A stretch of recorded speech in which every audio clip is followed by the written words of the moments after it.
శ్రీ గురుభ్యో నమః. మద్గురుదేవులు చిన్నరామచంద్రయార్లు వారికి నమస్కరించుకుంటూ, సత్యానంద సత్యమార్లు వారికి నమస్కరించుకొని, శ్రీమద్భాగవత కృష్ణదేశికేంద్రుల వారు రచింపబడిన శక్తిద్వయ నిరాశకంబైన శుద్ధ నిర్గుణతత్వ కందార్థరుల నుండి 2వ అధ్యాయము గురు శిష్య అన్యోన్య దర్శనం నుండి 6వ కందార్థం, క్రమ సంఖ్య 27. మీరంతవారు గనుకనే చేరితి మీ పాదసేవ సిద్ధించుటకై, ఏరింతవారు జగమున లేరని నా మదికి దోచే లెస్సాగా వినుడి. ఆజ్ఞకు మీరా లేదు కనుగొనుడి. ఏ రీతి వినుమంటే నా రీతి వినియేదా, మీరానతివ్వండి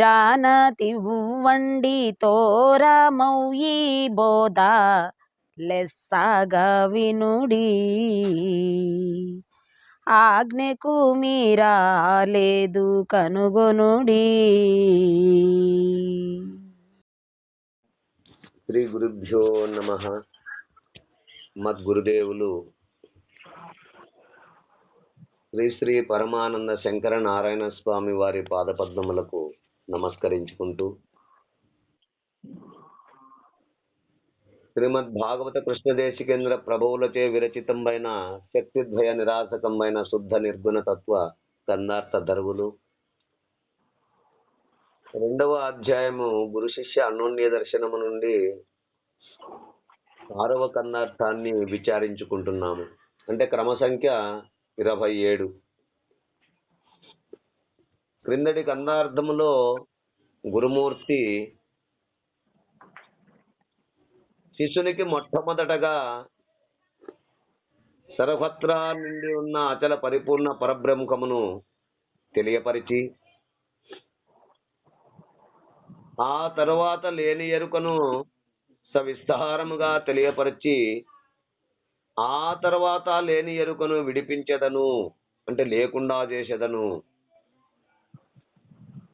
పరిపూర్ణమును లేని ఎరుకను తెలుసుకునేది ఎరుకే. ఎరుక చేతనే సమస్తము ఎరిగి, ఆ ఎరిగే ఎరుకను విడిచుటయే పరిపూర్ణ బోధ పద్ధతి అంటూ మనము క్రిందటి కందార్థములో విచారించుకున్నాము. ఇక తదుపరి కందార్థము క్రమ సంఖ్య 27. ఎప్పుడైతే ఇక్కడ గురుమూర్తి అభయం ఇచ్చారో శిష్యుని విజ్ఞప్తి, మీరంతవారు గనుకని చేరితి మీ పాద సేవ సిద్ధించుటకై, ఏరింతవారు జగమున లేరని నా మదికి దోచే లెస్సగా వినుడి. ఆజ్ఞకు మీరా లేదు కనుగొనుడి. ఏ రీతి వినుమంటే నా రీతి వినియేదా, మీరానతివ్వండి తోరమౌయి బోధ లెస్సగా వినుడి. ఆజ్ఞకు మీరా లేదు కనుగొనుడి.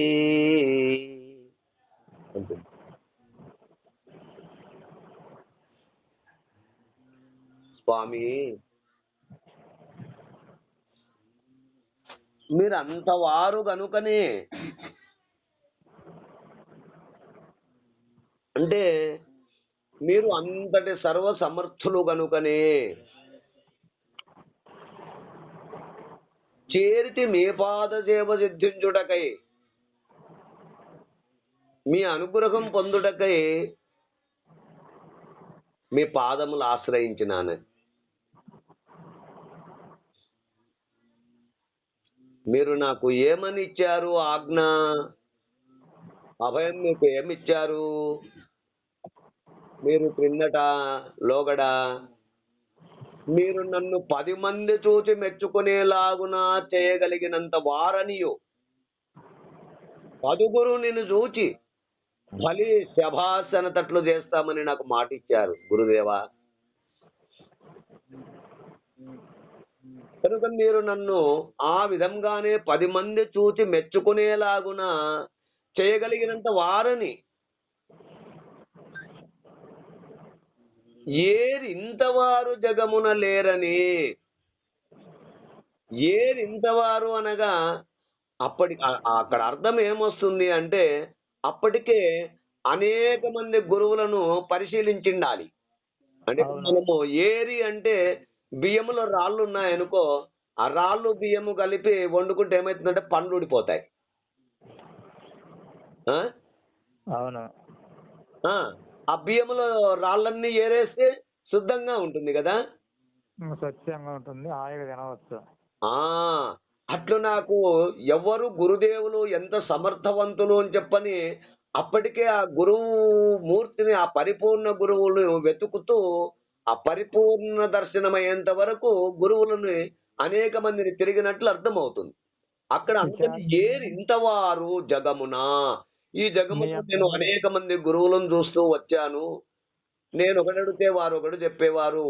ఇప్పుడు మీరు నాకు కరెక్ట్ గా నా సంశయాన్ని తీర్చగలరు, నా జన్మను తరించగలరని నేను ఏది జగమున ఇంతటి వారిక లేరని, మీకు సాటి అయిన వారు ఈ ప్రపంచములో మరెవ్వరూ లేరని నా మదికి తోచే. నా మదికి తోచే అంటే అనుభవపూర్వకంగా తెలుసుకున్నాను. నా మనస్సు నమ్మింది. అనుభవపూర్వకంగా, ఊరికి నమ్మడం కాదు. ఈ ప్రపంచంలో ఇక మరెవ్వరూ లేరు అంటూ నా మదికి తోచే అనుభవపూర్వకంగా తెలుసుకున్నాను. అనుభవం అంటే ఏంటి? ఒక 10 రాళ్ళు ఏరేస్తే కదా ఆ రాళ్ళలో రత్నం ఎక్కడుందని దొరుకుతుంది. అది అనుభవం. రాయి ఏదో రత్నం ఏంటో తెలుసుకోవడం. అట్లు ఇక్కడ ఆ గురువు అంతటి వాడని, అంత సమర్థవంతుడని, ఇక వీరికి సాటైనటువంటి వారు ఎవ్వరూ లేరని కదా నా మదికి తోచి అనుభవపూర్వకంగా నేను తెలుసుకున్నా. అంటే మీ అందరి వారు ఈ జగత్తులో లేరని నా మనస్సులో గట్టిగా తోచి, ఇక మీ పాద సేవా భాగ్యము సిద్ధించుటకై మీ సాన్నిధ్యమునకు వచ్చాను.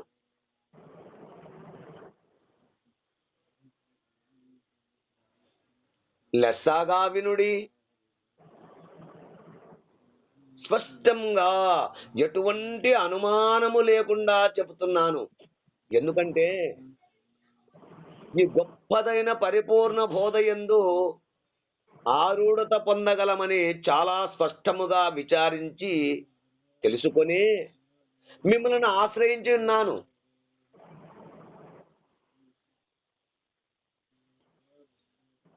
స్వామి, కనుకనే గురుపాద సేవా భాగ్యము దొరుకుట చాలా దుర్లభము.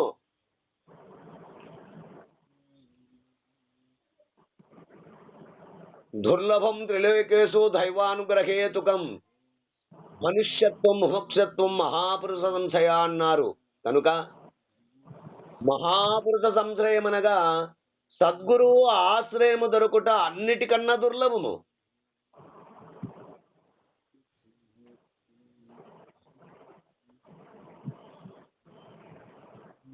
అందుకే యత్పాదరేను రైనిత్యం కోపి సంసార వారిసౌ సేతు బంధాయతే నాథా దేశికం త ఉపాస్మహే అని చెప్పబడినది. అంటే సంసార జన్మ సముద్రమును దాటుటకు ఏ గురువు యొక్క పాదరేణువే వారధి అగుచున్నదో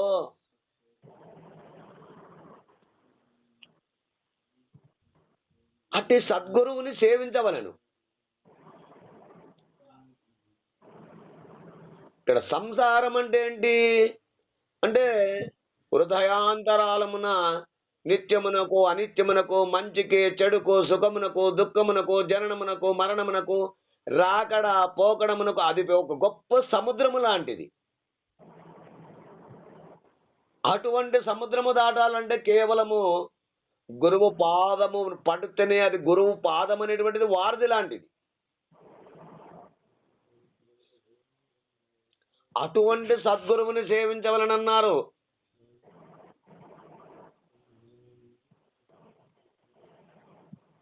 కనుక జన్మబంధము నుండి తప్పించుకొనుటకు ప్రయత్నము చేసే శిష్యునికి గురుపాద సేవా భాగ్యమునకు మించినది మరేదియూ లేదు.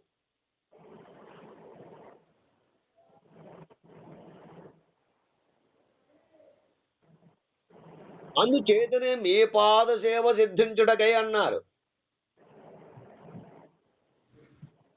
ఆజ్ఞకు మీరా లేదు కనుగొనుడే.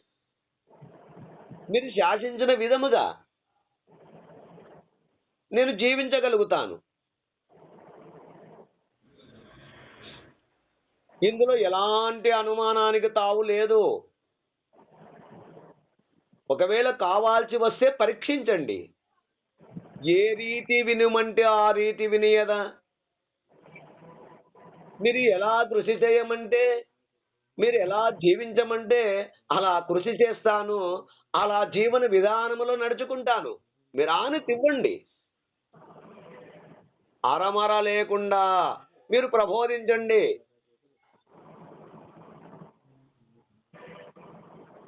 తోరామౌ ఈ బోధ అంటే ఈ శ్రేష్టమైన పరిపూర్ణ బోధను నాకు అనుగ్రహించండి స్వామి అంటూ ఆ శిష్యుడు గురువునకు విజ్ఞప్తి చేసుకుంటున్నాడు. ఈ కందార్థము ద్వారా అంటూ మనకు భావం తెలియజేస్తున్నారు. ఈ కన్నార్థ భావాన్ని మీరు అందుకుంటారని కోరుకుంటూ జై గురుదేవా. జై గురుదేవ. జై గురుదేవ. జై గురుదేవా. జై గురుదేవా.